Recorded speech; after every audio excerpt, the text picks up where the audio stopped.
E dando continuidade à nossa aula sobre estabilidade provisória da gestante, hoje eu trago para vocês situações de perda do direito à estabilidade provisória. E o primeiro deles qual que é? Pedido de demissão.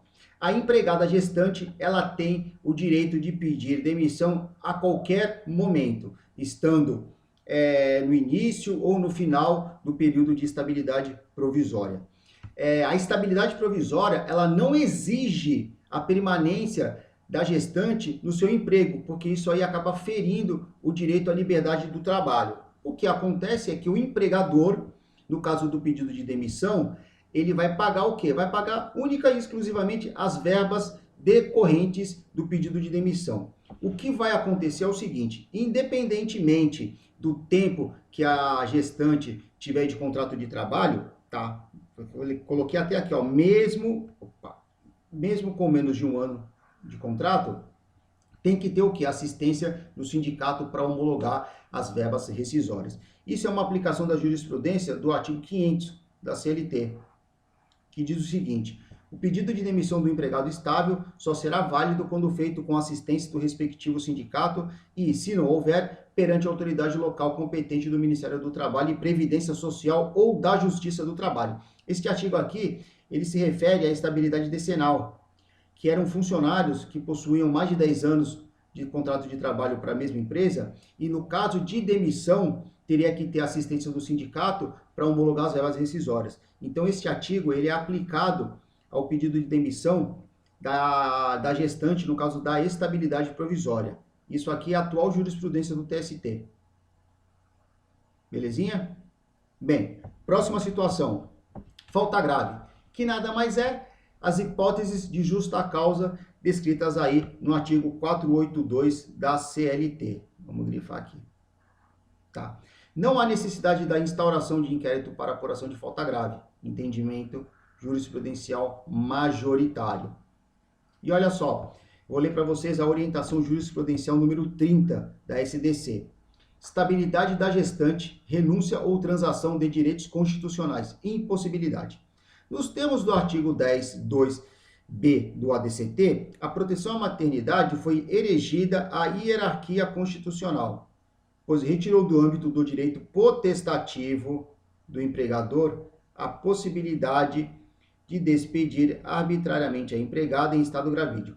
Portanto, a teor do artigo 9º da CLT, torna-se nula de pleno direito a cláusula que estabelece a possibilidade de renúncia ou transação pela gestante das garantias referentes à manutenção do emprego e salário.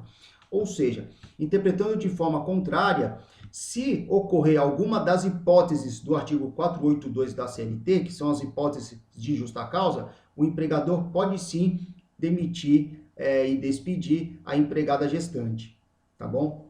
Obviamente que ela vai poder ingressar com uma reclamação trabalhista e discutir os motivos dessa demissão por justa causa. Mas aí a gente entra numa outra seara, que é a seara judicial. Se a gente estiver dentro de um contrato de trabalho, o empregador entender que de fato ela cometeu alguma falta grave, ele tem o direito sim de demiti-la por justa causa.